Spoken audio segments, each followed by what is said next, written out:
Hello everyone, welcome back to Suchi and Madhu. నేను మీ మధు. మీరు కనుక ఇంకా మన ఛానల్ని సబ్స్క్రైబ్ చేసుకోకపోతే సబ్స్క్రైబ్ చేసుకోండి. ఈరోజు మన వ్లాగ్ వచ్చి యాదాద్రి నరసింహస్వామి టెంపుల్కి వెళ్తున్నాము. అదేనండి, యాదగిరిగుట్ట వెళ్తున్నాము. మీరు హైదరాబాద్ నుండి యాదగిరిగుట్ట వెళ్ళాలి అనుకుంటే ఉప్పల్ ఎక్స్ రోడ్ దగ్గర మనకి టీఎస్ఆర్టీసీ బస్సెస్ అనేటివి యాదగిరిగుట్టకి అవైలబుల్గా ఉంటాయి. మేము బైక్ పైన వెళ్ళాము. మాకు ఒక 2 hours పట్టింది. బైక్ పైన వెళ్ళే వాళ్ళు మాత్రం వాటర్ బాటిల్ క్యారీ చేయండి. రోడ్లు విశాలంగా ఉన్నాయి. యాదగిరిగుట్ట ఎంటర్ కాగానే ఫుల్ గ్రీనరీతోని ఒక పాజిటివ్ ఎనర్జీ వచ్చేస్తుంది మనకి. మనం షాపింగ్ చేయాలి అంటే కింద షాప్స్ కూడా అవైలబుల్గా ఉంటాయి. మేము ఈవినింగ్ గుడికి వెళ్ళాలని ఆఫ్టర్నూన్ స్టార్ట్ అయ్యాము. ఎండాకాలం కదండి, ఫుల్ ఎండలు ఉంటాయని చెప్పేసి స్కార్ఫ్ అన్ని పెట్టుకున్నాం. కానీ లక్కీలీ మేము వచ్చిన రోజు ఎండ అంత ఎక్కువ లేకుండే. ఇలా ఎంట్రెన్స్లోనే మనకి స్వామివారి పాదాలు, స్వామివారి పట్టం ఉంటుంది. ఇక్కడ మనం దర్శనం స్టార్ట్ అయ్యే ముందు అక్కడ కొబ్బరికాయ కొట్టి దర్శనం అనేది స్టార్ట్ చేయాలి.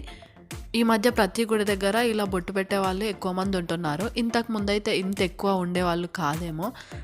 మనకు మెట్లెక్కేటప్పుడు వాటర్ ఫెసిలిటీ కూడా ఉంది. ఎండాకాలంలో ఇబ్బంది లేకుండా యాదగిరిగుట్ట జలప్రసాదం అని చెప్పేసి. మీకు కూడా ఈవినింగ్ గుడికి వెళ్ళడం ఇష్టమైతే కనుక కింద కామెంట్ చేయండి. ఇంకా యాదగిరిగుట్ట రూట్లోని సురేంద్రపురి స్వర్ణగిరి ఉంటుంది కదా, రీసెంట్గా ఓపెన్ అయింది స్వర్ణగిరి.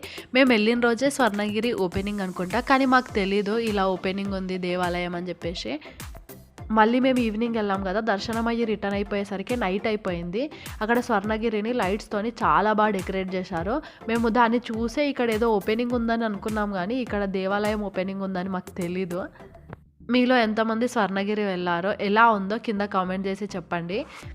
ఇక్కడ పైన ఫోన్ హ్యాండ్ ఓవర్ చేసేయాలి. టెంపుల్లోకి ఫోన్ అలో లేదు.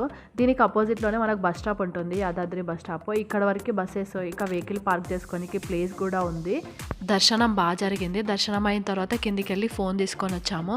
ఈ అద్భుతాన్ని మీకు కూడా చూపిద్దామని చెప్పేసి. యాదగిరిగుట్ట నైట్లో లైటింగ్ అయితే చాలా బాగుంది. ఇంకా మేము వెళ్ళిన రోజే స్వామివారి ఊరేగింపు కూడా ఉంది.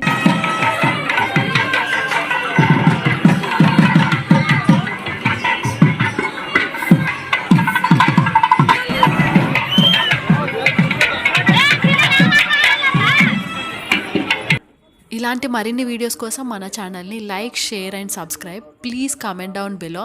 బాయ్.